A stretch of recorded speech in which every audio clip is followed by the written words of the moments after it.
할렐루야. 하나님께서 오늘도 참 귀한 아침 허락해 주셨습니다. 우리 함께 기도함으로 5월 26일 매일 주심 기도회 시작하겠습니다. 우리를 정결한 백성으로 부르신 아버지 하나님, 모든 부정에서 떠나게 하는 귀한 말씀, 또 하나님께로 가까이 나아갈 수 있는 귀한 뜻을 허락해 주시는 이 아침을 감사합니다. 하나님, 말씀 들으러 또한 기도하러 나왔사오니 말씀과 기도로 우리를 정결하게 하여 주시고 또 우리의 삶 속에서 하나님의 뜻을 온전히 보일 수 있도록 또 인도하여 주옵소서. 예수님의 이름으로 기도하옵나이다. 아멘. 하나님 말씀은 레위기 15장 19절에서 33절까지의 말씀입니다. 레위기 15장 19절에서 33절까지의 말씀 제가 봉독해 드리겠습니다. 어떤 여인이 유출을 하되 그의 몸에 그의 유출이 피이면 이래 동안 불결하니 그를 만지는 자마다 저녁까지 부정할 것이요 그가 불결할 동안에는 그가 누웠던 자리도 다 부정하며 그가 앉았던 자리도 다 부정한즉 그의 침상을 만지는 자는 다 그의 옷을 빨고 물로 몸을 씻을 것이요 저녁까지 부정할 것이며 그가 앉은 자리를 만지는 자도 다 그들의 옷을 빨고 물로 몸을 씻을 것이요 저녁까지 부정할 것이며 그의 침상 위에나 그가 앉은 자리 위에 있는 것을 만지는 모든 자도 저녁까지 부정할 것이며 누구든지 이 여인과 동침하여 그의 불결함에 전염되면 이래 동안 부정할 것이라. 그가 눕는 침상은 다 부정하니라. 만일 여인의 피의 유출이 그의 불결기가 아닌데도 여러 날이 간다든지 그 유출이 그의 불결기를 지나도 계속되면 그 부정을 유출하는 모든 날 동안은 그 불결한 때와 같이 부정한즉 그의 유출이 있는 모든 날 동안에 그가 눕는 침상은 그에게 불결한 때의 침상과 같고 그가 앉는 모든 자리도 부정함이 불결한 때의 부정과 같으니 그것들을 만지는 자는 다 부정한즉 그의 옷을 빨고 물로 몸을 씻을 것이며 저녁까지 부정할 것이요 그의 유출이 그치면 이레를 센 후에야 정하리니 그는 여덟째 날에 삼 비둘기 2마리나 집 비둘기 새끼 2마리를 자기를 위하여 가져다가 회막문 앞 제사장에게로 가져갈 것이요 제사장은 그 한 마리는 속죄제로 다른 한 마리는 번제로 드려 유출로 부정한 여인을 위하여 여호와 앞에서 속죄할지니라. 너희는 이와 같이 이스라엘 자손이 그들의 부정에서 떠나게 하여 그들의 가운데에 있는 내 성막을 그들이 더럽히고 그들이 부정한 중에서 죽지 않도록 할지니라. 이 규례는 유출병이 있는 자와 설정함으로 부정하게 된 자와 불결기에 앓는 여인과 유출병이 있는 남녀와 그리고 불결한 여인과 동침한 자에 대한 것이니라. 아멘. 오늘은 레위기 정결법 중에서 유출병에 관한 말씀이고요. 어제 남자 편에 이어서 오늘은 여자 편에 해당하는 말씀입니다. 여성의 유출로 말미암아 부정해지는 과정과 그 대처 방법이 오늘 말씀의 내용인데요. 이 정결법들을 하나하나 좀 살펴보니 큰 병을 치유하기 위한 어떤 그 의학 사전이 아니라 일상에서 자주 있을 법한 그 상황들을 제시하고 부정에서 정결로 옮겨가는 그 과정을 안내하는 것을 우리가 볼 수 있습니다. 오늘 본문에서 여성은 월경 기간에 부정하며 그에 따라 대처하고 속죄하는 내용이 담겨 있는데요. 여성은 각자마다 개인차가 있겠지만 약 13세부터 50세 전후까지 이 가임기라고 해서 임신이 가능한 기간을 보내게 됩니다. 그 기간 동안 여성 호르몬이 이제 분비되면서 그 자궁 내막이 임신할 준비를 하게 되는데요. 그런데 그 기간에 임신이 되지 않으면 자궁 내막이 저절로 탈락하면서 배출됩니다. 그것을 우리가 월경 혹은 뭐 생리라고 부르는 것이죠. 성교육 시간은 아니지만 그래도 상식적인 내용이고 오늘 좀 더 이렇게 실감 나기 위해서 조금만 더 설명을 드리겠습니다. 그렇게 월경을 시작하는 여성은 한 3, 4일 정도 그리고 길게는 한 일주일 정도까지 그 배출 현상이 이어지고 월경과 월경의 간격은 평균적으로 한 28일 정도 한 달 좀 못 미치는 그런 기간입니다. 그러니까 대략 한 달의 기간 동안에서 여성은 일주일 동안 배출 현상으로 피가 나오고 나머지 3주 기간은 임신을 준비하는 기간이다 이렇게 보는 것이죠. 약 40여 년의 시간을 그렇게 보내야 한다는 것이 이제 여성의 인생이라는 겁니다. 존경스럽기도 하고 새삼 이제 어제 막 조사를 해봤는데 정말 어떻게 그렇게 살 수 있을까 존경스럽기도 하고 안타깝기도 하고 어떻게 보면 자연스러운 이것이 그냥 생리현상이라고 하고 넘어가기에는 참 고생스러운 기간이다 이렇게 생각이 들었습니다. 아무튼 살아가면서 너무나 빈번하게 일어나는 이 상황 속에 여성이 놓여져 있는데 성경은 이 상황을 부정하다라고 판단합니다. 어제 남자 편과 마찬가지로 유출하는 여성이 누웠던 그 침상이나 그 침상을 만지는 자 모두 부정하게 되고요. 그 기간에 동침하는 자도 일주일 동안 부정하게 됩니다.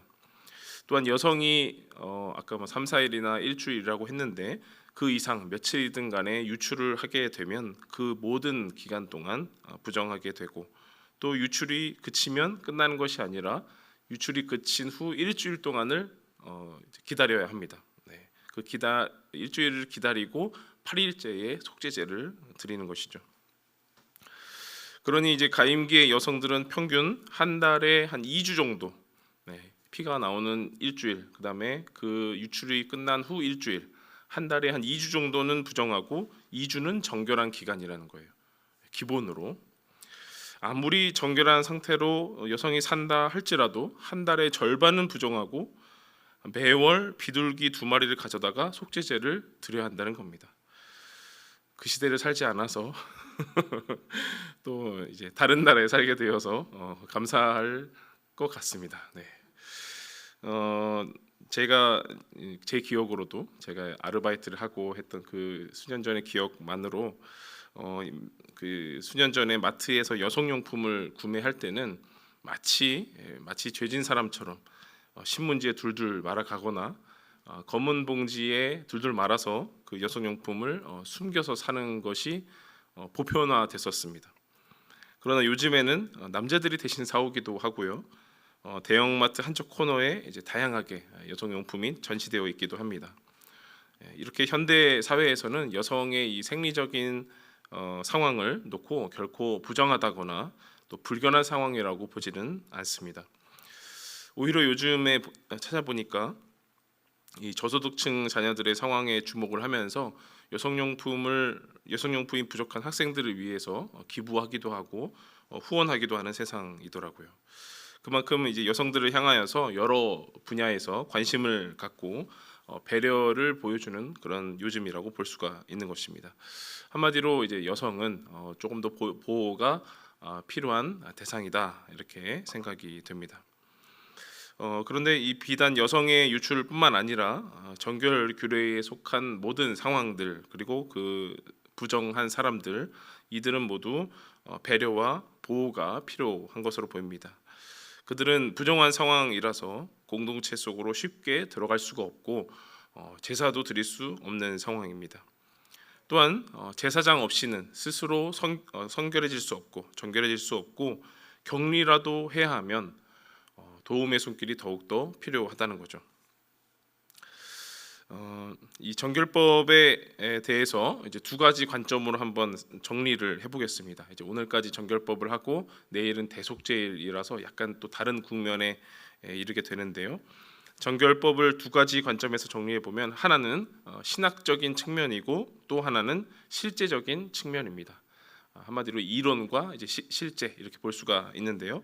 먼저 신학적인 측면을 보면 이번 주에 계속해서 저와 나눴듯이 다른 신과는 구별된 거룩한 하나님, 거룩이란 말이 구별된 말이지 않습니까? 구별된 하나님이 그 거룩하시고 구별된 그 하나님께 우리가 나아갈 때는 반드시 사람이 됐든 재물이 됐든 정결한 상태로 그 거룩한 하나님께 나아가야 하는데 혹 부정한 상태로 나아가면 그 거룩하신 하나님을 속된 신들, 그러니까 일반 신들하고 다를 바 없이 똑같이 여기는 것이기 때문에 죽음을 피할 수 없다라는 것입니다. 그래서 한마디로 거룩하신 하나님께 나아갈 때는 그 그것이 사람이 되었든 재물이 되었든 무엇이 되었든 간에 정결한 상태로 나아가야 한다라는 것이 이번 주중에 저와 함께 나눈 신학적인 측면이고요. 또 하나로 정결법의 실제적인 측면은 공동체로부터 격리된 사람들, 그 부정한 사람들을 보호하는 의미가 있다라는 것입니다. 일주일 또 2주일 또 나병에 있어서는 길게는 3주일까지 부정한 사람은 이제 스스로 치유할 그 시간을 갖게 됩니다. 그리고 그 부정한 사람이 진영 밖에서 격리될 동안에 그 진영 안에 있는 공동체 사람들은 부정한 사람을 다시 받아들일 준비를 하게 되죠. 그가 입었던 옷을 빨기도 하고, 그가 앉았던 자리를 닦기도 하면서 말이죠. 부정한 사람이 어찌 스스로 지금 부정한데 여기저기 사람을 만나고 다니면서 나 부정하니까 일주일 뒤에 보자 막 악수도 하고 그러겠습니까? 어떻게 스스로 막 옷을 사람들하고 같이 있는 데서 옷을 빨 수가 있겠어요? 또 어떻게 사람들을 만나면서 그 속죄의 제물을 혼자 구하러 다닐 수 있겠습니까? 당연히 그에게는 도움의 손길이 필요한 것입니다. 이렇게 부정한 한 사람을 격리시키고 다시 들어오게 하는 데에는 사회 구성원의 도움과 배려가 필요한 것입니다.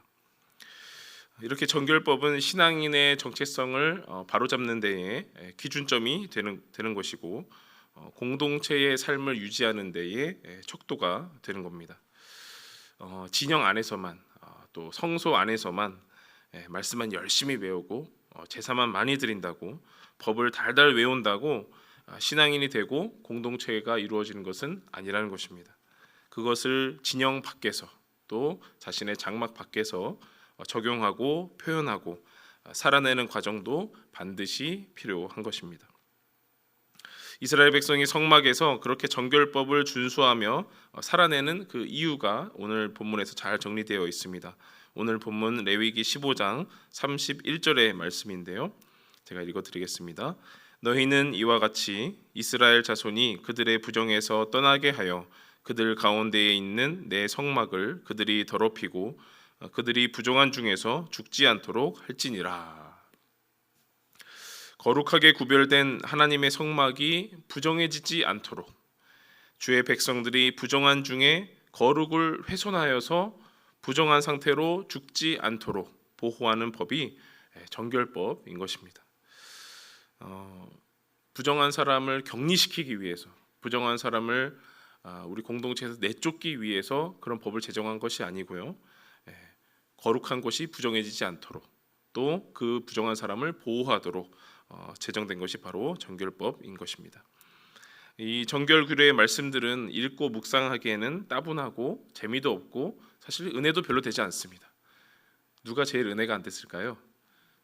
제가 아무래도 여러분들보다는 한 번, 두 번 더 읽어본 제가 참으로 은혜는 안 됐습니다. 이 감정적인 은혜는 많이 안 됐지만 읽고 읽을수록 이렇게 쭉 읽어 나갈수록 이렇게 마음이 다가오면서 신학적인 측면, 실제적인 측면이 마음에 다가오면서 참 감사하게 읽었는데요.